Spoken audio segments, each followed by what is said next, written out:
Hello, I'm Coffey, the designer of the Combi clamp. What we're going to do today is show you how to assemble your Combi clamp should one arrive at your property. Right, so what we've got here in this shot is the standard unit. Now it'll undoubtedly turn up with its cushion wall around the wrong way. Turn it around.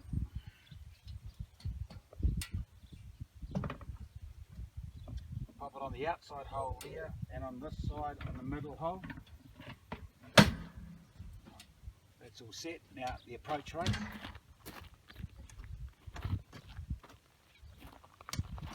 Hook this onto the handler. Okay, you may need to give it a little wiggle here just to get both things to drop in. Now the removable wall we put on the far side.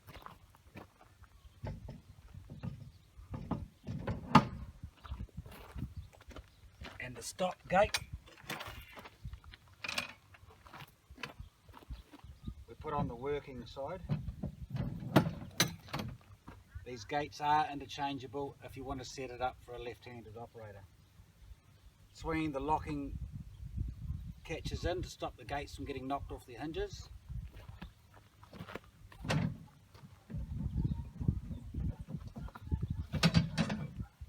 This is a wall brace. Generally only put in for when you're travelling, so we don't need that.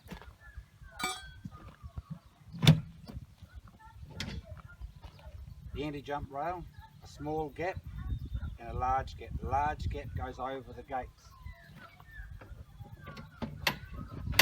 The far anti-jump rail is always in the forward position. The near anti-jump rail stays back for dagging anything at the rear. We shift this one forward as well if we're drenching or vaccinating at the head of the sheep. So that's your standard unit ready to go. So this is the locking mechanism. It's used to lock the handler closed. It does have 3 adjustment points. If you've got a randomly big sheep, all you do is you pull it out and lift it up to the next one. Okay, both ends.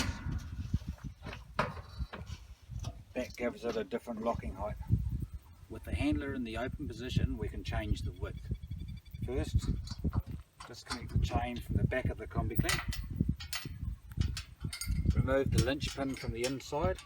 Slide this rod out. Then we can move it forward to narrow it up, or back to this hole here to make it wider.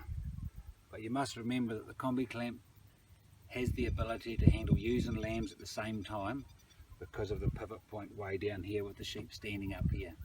Okay, very rarely will you need to adjust the width.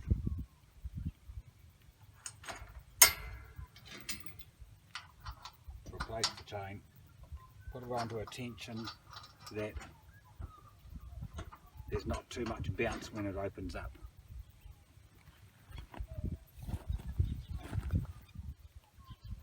What we're going to do is show you how to assemble a 3-way draft. It will undoubtedly turn up in these with these parts here. So the first step is to put the hook of the spring into the little hole at the top of the RHS, and then put the gate on the hinges. Note the top hinge is slightly longer than the bottom hinge. Only just put it on so as you can swing it over the top of that gusset. Once you pass the gusset, it'll slam inside there. Right, that's easy. Now, the split pins will be taped here at the top of this hinge, and we can take one of those off, pop it through there. This is so that the gates don't come off your hinges if you're moving the 3-way draft around. Okay, tuck those in there so they're out of harm's way of the sheep.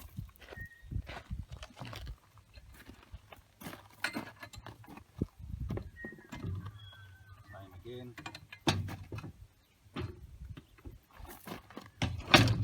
Down, flip pin.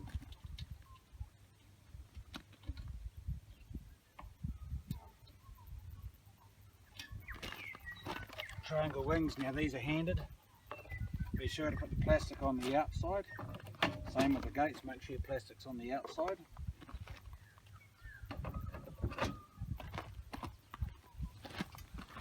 here is the draft extension handles. Now one's noticeably shorter than the other. The short one goes on the operation side with the hook and the chain link. Now all we do is we lift the handle up, pops it, put it over there out of the way. Same again. Chain link and pop. Right, now we're assembled, I'll show you an easy way how to move the three-way draft around. Stand it up on its end, slide inside it so you've got the weight around you. Move to where you want to hook it up.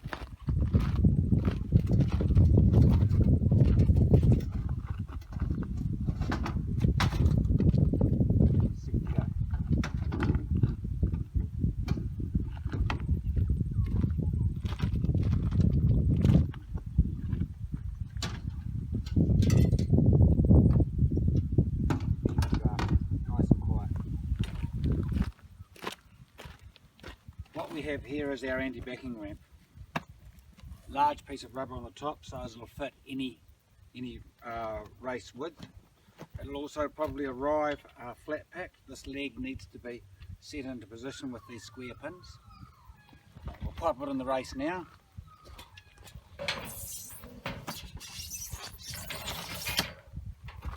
With the rubber the way it is, it stops the legs going down the side. So there's no skinned legs or anything like that. Nice and easy on your good cuts of meat. Hey, come up. Good girl. You're too fat. You're going to the truck. You're going to the truck. Get out.